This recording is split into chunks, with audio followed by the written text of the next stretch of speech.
Assalamualaikum warahmatullahi wabarakatuh. Perkenalkan, nama saya Siska Furwanti, NIM 2210202044, Program Studi Bimbingan dan Konseling Islam UIN Sunan Kalijaga, Yogyakarta. Baiklah, saya di sini akan menjelaskan tentang teori psikoanalisis. Psikoanalisis merupakan teori yang dikembangkan oleh Sigmund Freud dalam menganalisis psikologis manusia. Menurut Sigmund Freud, kepribadian dipandang sebagai suatu struktur yang terdiri dari 3 unsur atau sistem, yaitu ada ide, ego, dan superego. Teori-teori kepribadian menurut Sigmund Freud menyangkut 3 hal, yaitu struktur kepribadian, dinamika kepribadian, dan perkembangan kepribadian. Teori ini dicetuskan oleh Sigmund Freud yang berasal dari Austria dengan bereksperimen menggunakan kokain, di mana Sigmund Freud menghasilkan eksperimen artikel yang disebut kokain. Menurut Sigmund Freud, dasar kepribadian dengan 3 level yang mengkonsepkan: pertama, kesadaran. Kesadaran yaitu sensasi atau persepsi yang kita sadari pada saat ini. Dan yang kedua, bawah sadar, yaitu yang baris semua golongan atau insting yang tidak kita sadari dari berpengaruh pada perkataan, perasaan, ataupun perilaku. Yang ketiga, adanya prakesadaran, yaitu yang dimana tengah-tengah sadar dan bawah sadar. Dalam level ini berisi pikiran yang berada di bawah sadar, tetapi bisa timbul kesadaran dan ada 3 struktur dalam kepribadian.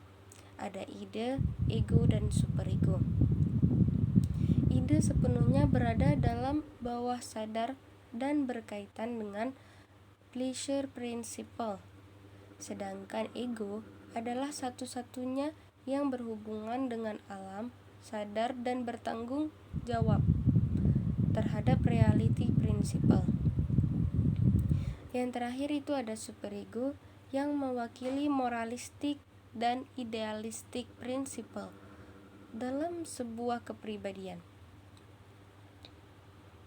Freud mengatakan bahwa pada dasarnya manusia termotivasi untuk mencari kesenangan serta menurunkan ketegangan ataupun kecemasan dan dorongan dasar yang menteorisi psikoanalisis sering disebut dengan istilah insting dan dikelompokkan dalam 2 kategori.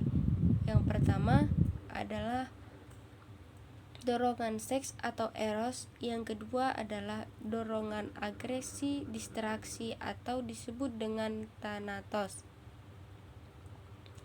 Freud juga menempatkan kecemasan ke dalam dinamika kepribadian.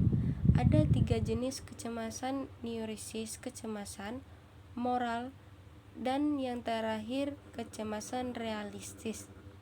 Dan salah satu cara untuk mengurangi kecemasan dalam teori psikoanalisis dikenal dengan namanya mekanisme pertahanan diri. Pada dasarnya, mekanisme pertahanan diri adalah suatu hal yang normal dan digunakan secara universal oleh setiap orang. Namun, ketika itu dilakukan secara ekstrim dan berlebihan, akan mengarahkan pada perilaku neurotik. Beberapa bentuk dari mekanisme pertahanan diri: represi, pembentukan reaksi, pengalihan, fiksasi, regresi, proyeksi, dan sublimasi. Freud percaya bahwa pengalaman masa kanak-kanak akan sangat mempengaruhi dan membentuk kepribadian seseorang ketika dewasa nantinya, terutama 5 tahun pertama kehidupannya juga memiliki teori fase perkembangan yang sering disebut dengan psikoseksual, di mana pada setiap tahapannya sangat dipengaruhi oleh zona erogen tubuhnya, dan pada setiap tahapannya akan ada konflik yang harus ia selesaikan sebelum masuk ke tahap berikutnya. Yang pertama adalah fase oral. Fase oral itu bermula dari awal lahir hingga tahun kedua kehidupan. Fokus kepuasannya berada di mulut seperti menggigit, menghisap, ataupun menelan. Dan ada dua perilaku pada tahap ini yang cukup dominan. Yang pertama adalah oral incorporative behavior, seperti menelan, dan yang kedua adalah oral sadistic behavior, seperti meludah ataupun menggigit. Dan bila bayi mengalami fiksasi pada masing-masing dari tahapan tersebut, maka akan mengembangkan suatu bentuk psikopatologis tertentu. Yang kedua adalah fase anal, yaitu pada usia 18 bulan ketika balita mulai diberikan toilet training, di mana menurut Freud, BAB merupakan hal yang memuaskan secara erotis, sehingga dengan adanya toilet training, bayi tidak BAB sembarangan karena waktu dan tempat diatur oleh orang tua mereka. Yang ketiga adalah fase palik, yang merupakan fase terakhir dari pregenital dan memiliki konflik rumit, bermula pada usia 4-5 tahun, di mana konflik berpindah dari anus ke genital. Pada fase ini dapat terjadi yang dinamakan Oedipus kompleks pada anak laki-laki dan Elektra kompleks pada anak perempuan. Dan pada tahap ini, anak laki-laki dapat merasakan yang namanya castration anxiety, sedangkan pada anak perempuan dapat merasakan penis envy. Keempat yaitu adalah fase laten, di mana anak mulai mengalami masa diam pada perkembangan psikoseksualnya. Kenapa? Karena cenderung ia akan disibukkan oleh kegiatan sekolah, hobi, ataupun aktivitas dengan teman-temannya. Dan pada usia ini, 3 struktur kepribadian yang tadi sudah saya sebutkan, yaitu ada ego, ide, dan superego, telah dibentuk dengan cenderung yang 3 tersebut telah terkristal. Yang terakhir yaitu adalah fase kelima, yaitu adalah fase genital yang dimulai ketika pubertas, di mana pada tahap ini hanya memiliki sedikit konflik dan tidak sintes. Fase sebelumnya Freud tidak berfokus pada perkembangan setelah pubertas. Kenapa? Karena menurut Freud, perilaku ketika dewasa lebih ditentukan oleh masa kanak-kanak mereka. Bagaimana teori psikoanalisis memandang psikopatologi psikoanalisis? Psikoanalisis memandang bahwa psikopatologi ini muncul karena adanya kejadian traumatis pada masa lalu yang ternyata berusaha ia tekankan ke dalam bawah sadar mereka.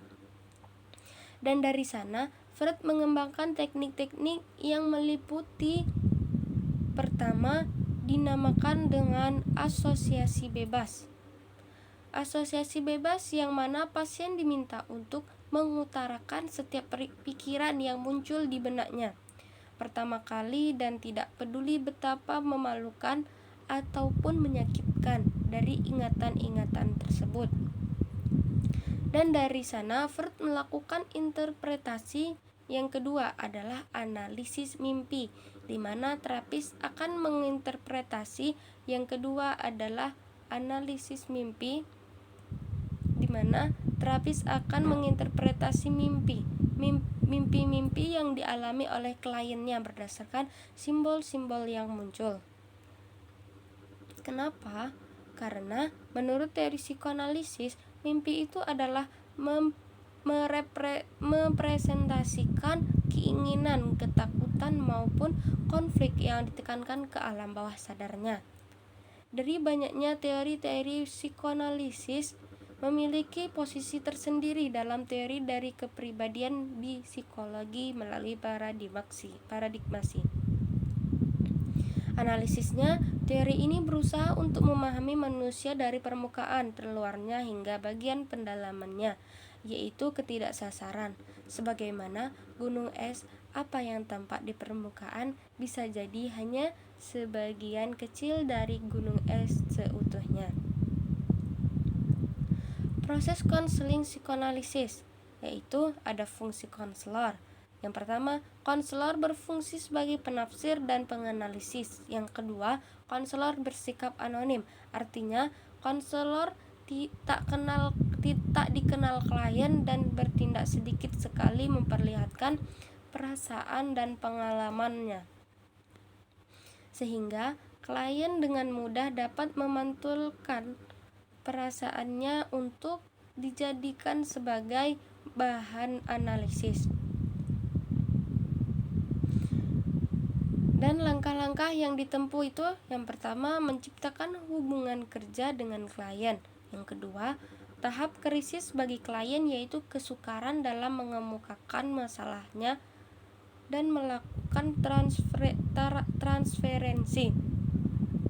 Yang ketiga, tilikan terhadap masa lalu klien, terutama pada masa kanak-kanaknya.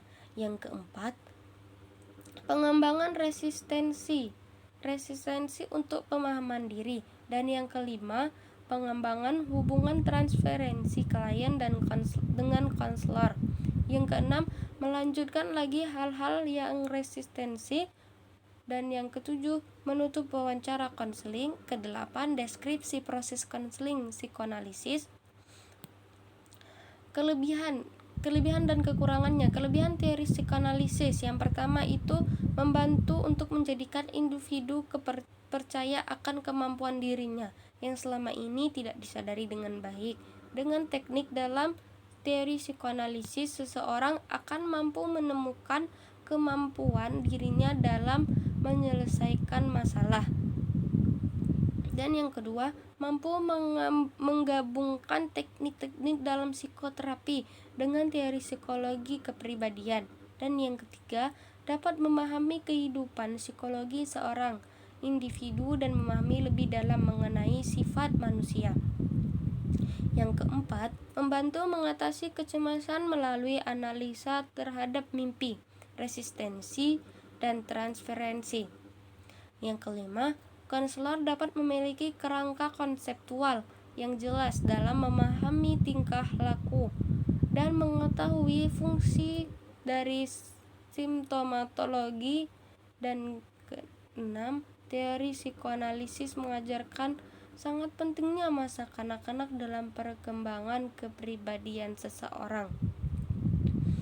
Kekurangan dari teori psikoanalisis itu, yang pertama, teknik dan penekanan yang dilakukan terkadang terlalu merendahkan martabat manusia, meskipun tidak selalu disadari dengan baik. Yang kedua, terlalu menekankan pada masa lalu, sehingga seolah-olah tanggung jawab individu menjadi berkurang, meskipun maksudnya tidak demikian. Dan yang ketiga, perilaku seseorang ditentukan oleh energi psikis adalah teori yang masih diragukan dan kerap kali psikoanalisis meminimalkan rasional. Yang keempat, efisiensi, waktu yang biaya yang kurang baik jika teori psikoanalisis diterapkan. Hal ini dikarenakan untuk menggali masa lalu dan membantu pasien menemukan kemampuan dirinya. Tidaklah cukup dengan hanya 1 atau 2 kali pertemuan saja, melainkan lebih dari itu. Yang kelima, dapat menimbulkan kebosanan dan kelelahan pada pasien karena proses yang cukup panjang dan tidak segera menemukan keinginan yang diharapkan. Baiklah, mungkin hanya ini yang dapat saya sampaikan. Wassalamualaikum warahmatullahi